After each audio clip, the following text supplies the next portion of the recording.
Hi there, it's Christine and Kasey.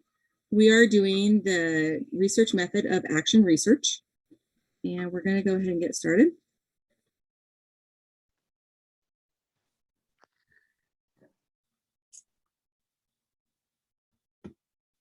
So what is action research? It's a key qualitative research method, and it's based on the notion that you're studying what is around you. You are the researcher, you are the practitioner that identifies something around you that you either seem to think needs investigation or looking at closely or needs some kind of remedy or fix. It's usually used in an educational, instructional, or organizational environment. And the practitioners are really the individuals who have their hands in the pot. They are the feet and hands that are doing the work. And so they are the ones that know the situations the best. They have a perceived read on things probably better than other people. It is probably one of the most applied practical research designs, especially in education. And it has two types of research methods within the action research method, both the practical and the participatory research methods. If you look at the two, the practical side always studies the local practices. Again, this might be within a classroom, so the teacher identifies something that's not going the way that they want, or they have some concerns that they would like to address. And so they, as an individual or as a team, would inquire about what was going on and then proceed with some kind of process to identify what they need to do and to look further at what the situation is. It typically focuses on either teacher development or the student learning process. There's usually some kind of plan of action, although it might be a short course kind of action, because it really is focusing on the here and now within the teacher's environment. It is one that leads to the teacher as a researcher, so they're not bringing in outside observers or people with outside either influences or ideas. It really is stemming from the teacher and the practitioner in the room. As a participatory research method, it looks at the social issues within an instructional environment or an educational environment that really is that they are affecting the individuals that are in the learning position. It really focuses on collaboration and equal parts of that as the practitioners work together. And it's really looking for a goal that will enhance and improve the environment in which those practitioners live every day. So again, it is a little bit different than traditional research. Traditional research, of course, wants to draw a conclusion. It wants to focus on something that has advancing knowledge with goals and data that's going to use it to go forward in perhaps other research in other areas or in the same area. Whereas the action research is really trying to make a decision that will impact immediately, or at least in the short term, the environment in which the research has taken place. The context of traditional research is based on theory and hypothesis and questions that are defining the route and the trajectory of the research.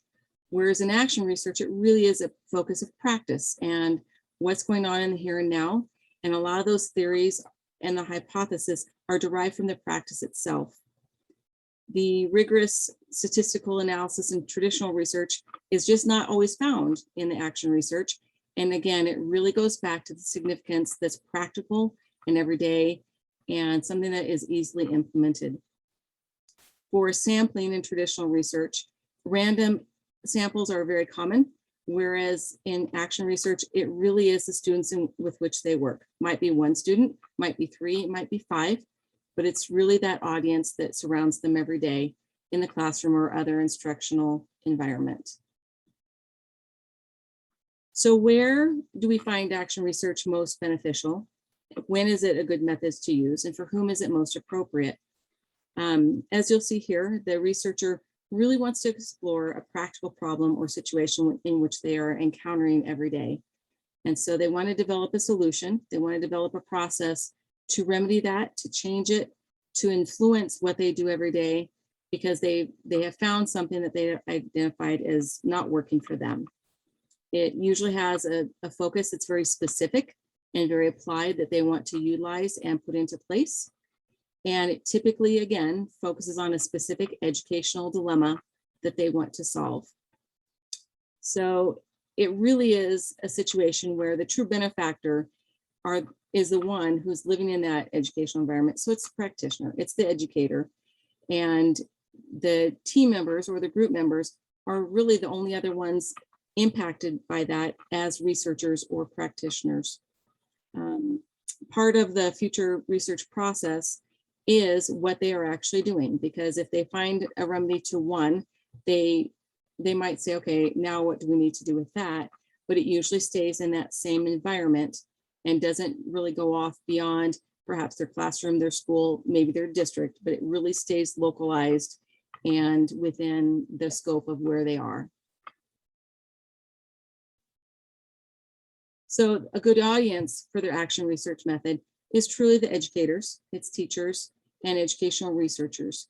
It provides opportunities to reflect on their own practices because, again, they really are focusing on something in-house that they do every day. And it really isn't going out into the larger educational research community. It's something that stays within inquiry groups or communities. And perhaps when they're looking for an improvement plan or a reform strategy, either again within the school or the district, that's where the action research tends to stay because it is so focused on specific things and in that immediate world in which it's done. Looking at the collaborative teams, again, the collaborative team might be comprised of students and maybe one or two, might be five, and the teachers at hand. It might be some parents or some community stakeholders, volunteers, administrators, people that are in that building, in that instructional environment. They are the ones that are truly impacted and that are working to resolve whatever the investigation is and looking for that information which they are seeking. Looking at the background of the action research method, back in the 30s and 40s, German-American social psychologist Kurt Lewin, he coined the phrase of action research. And he was actually looking at some of the social conditions that came out of the 40s after the Second World War. He was looking at some of the intercultural group dynamics and relations, and he was really looking for how to integrate all that was happening socially and the impact it was having on an educational world. And he looked at some of the 4 steps that would be embodied by the process of, again, taking something that was happening culturally and the impact influence it had going into an educational setting. He was looking at planning and acting, observing and reflecting, and he was very much on board with the people that are doing the work know their environments the best. They know their audience the best, which in the case of education, of course, is the students. And so he continued to look at how things spread from the social sector to the world of education. And he did that through some different universities, to include Columbia and Tavistock Institute in England. And he really wanted to have that transfer happen from the social cultural context into education. So it continued to spread and it grew, of course, as it does. And as that happened to be growing, the division between theory and knowledge and application did as well. And so his theories of bringing those things into the instructional world really continued to have a significant direction for school renewals. And what happened was, in the value and the focus of his research, they continued to encourage the change in the schools because schools were continued to be impacted by what was happening outside the building. It was fostering a democratic approach to education. Again, we know there were a lot of cultural changes.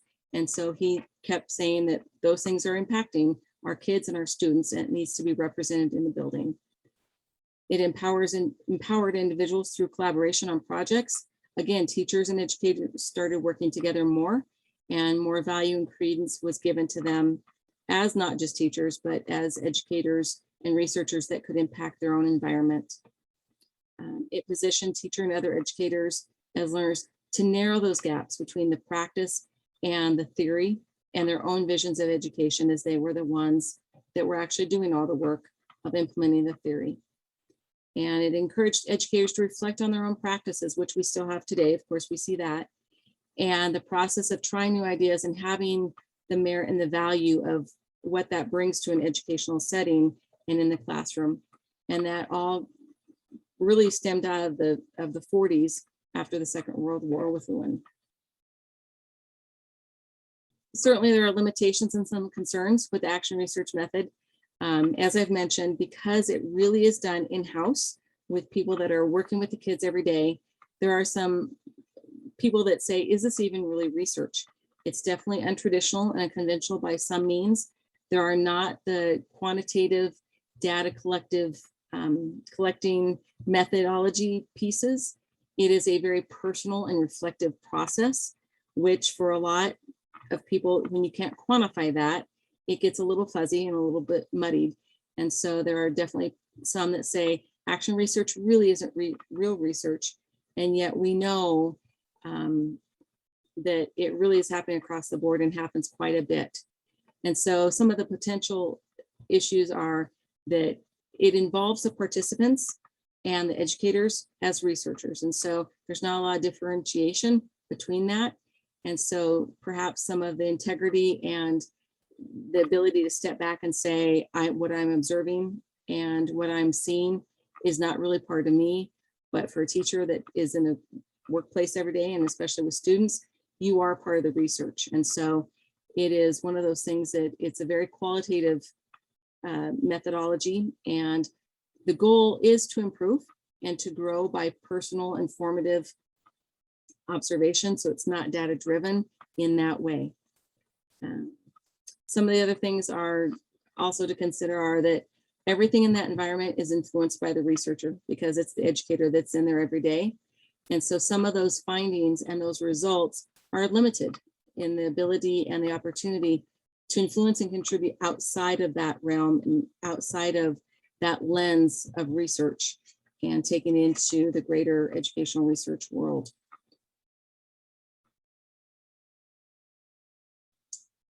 And to sum up, what is it? What is action research? It really is an opportunity for practitioners and teachers to work best on things, on situations and problems that they themselves know the best. They live in their daily world. They know their students the best. They have identified the problems and the situations. And so they really are perhaps the most qualified to say, here's what I see, here's what I think, and here's how I'm going to go about it in finding information and finding data that either supports or causes me ponder to say, here's what I need to do. It's an ongoing process, of course, between the collaborative teams. Maybe it's administrators or maybe it's district people that encourage continued examination and assessment of how to do things better, how to do things differently. And it also definitely promotes collaboration between schools and within a district. Professional development, we know now, is all about collaboration. And so we continue to see how action research defines and molds our daily work as educators. I'll pass it to Kasey.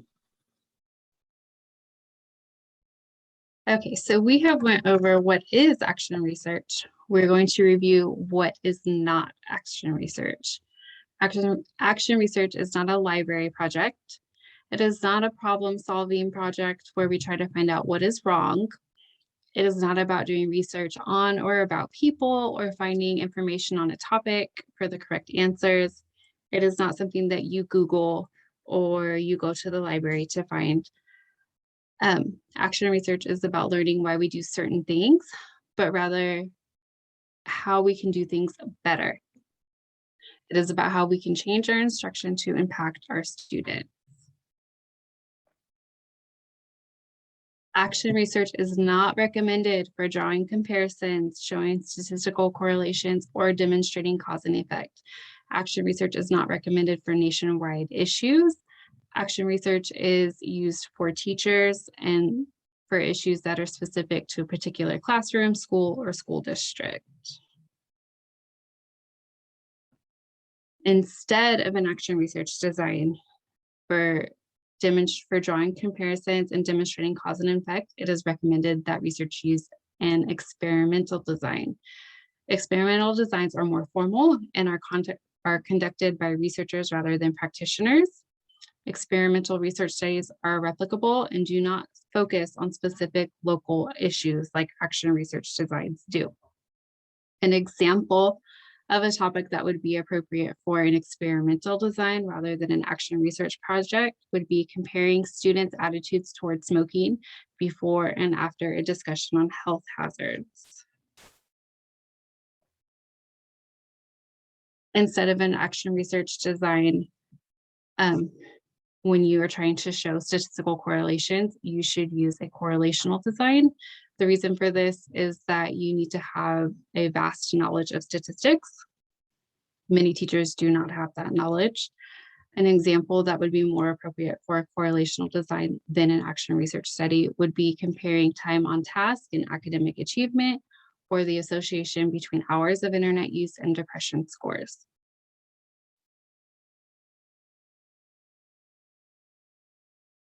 Action research is similar to a mixed methods research design.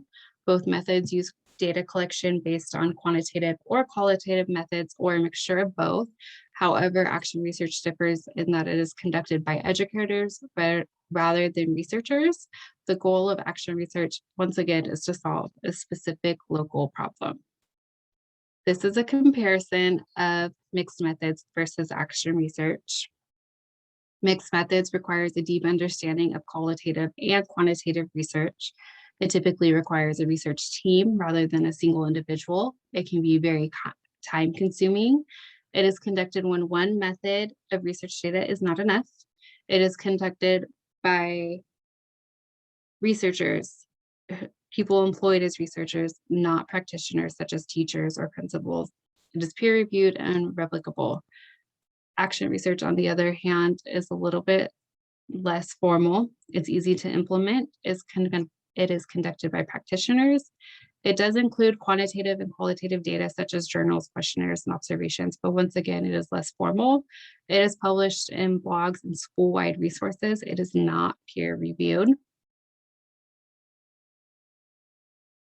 So the article we chose to outline the steps in the action research study is using positive reinforcement to increase attentive behavior and correct task performance in preschoolers during extracurricular activities. An action research study was conducted to see if implementing a sticker chart intervention was effective in decreasing off-task behavior for 3 4-year-olds during a weekly gymnastics class. After reviewing the data and comparing baseline and intervention scores, it was deemed as a successful intervention. So according to Creswell and several other sources online, there are 7 steps for an article breakdown of action research. The first is identify the problem. Reams and DiCarlo identified the problem in their study as children's lack of attention to the gymnastics coach and other students in the class. They located resources to help address the problem in their literature review. There was the quote of the inability to attend impacts the children's ability to learn new skills. And they mentioned positive reinforcement and scaffolding of attention and Bandura's social learning theory. The third step is identify information you will need. The authors mentioned subjects, settings, behavior definitions, observation procedures, and data collection procedures were all clearly explained. The next step is to implement the data collection. Baseline data was collected to determine to what extent each of the 3 participants displayed attentive behavior, inattentive behavior, and off-task behavior. All participants were struggled with attentive behavior and correct task performance. So the authors analyzed the data, then they developed a plan for action. They chose a sticker chart intervention to be used to increase attentive behavior. Data was collected via video, and then the researchers compared baseline and sticker chart intervention scores to see if the study was effective. Implement the plan and reflect. So the purpose of action research is to reflect on practice and improve as where it is needed. The study demonstrated that the children increased their attentive behavior when they received feedback in the form of the sticker sheet intervention. There was a noticeable increase in attention by both parents and gymnastic teachers.